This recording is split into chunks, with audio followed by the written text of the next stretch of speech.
നമസ്തേ മണി. ഇന്ന് ഞാൻ ഒരു അടിപൊളിയായിട്ടുള്ള മാമ്പഴ ഡിഷായിട്ടാണ് വന്നേക്കുന്നത്. എന്താണെന്നറിയോ? മാമ്പഴ പുളിശ്ശേരി. നമുക്കൊന്ന് ട്രൈ ചെയ്താലോ? വരൂ.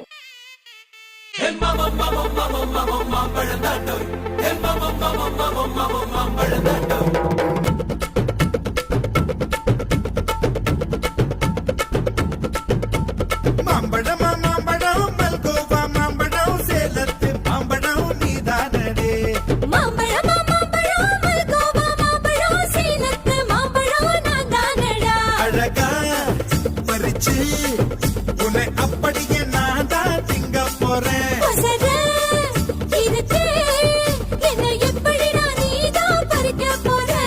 அணிலாக மாறினான் அழகாக அங்கங்க உன்னை கடிக்க போறேன். தீர்மானம் பண்ணி நீ துணிஞ்சு நீ என்ன சுத்தி ഇനി ഒരു വീഡിയോയിൽ നമുക്ക് അടുത്തത് കാണാം.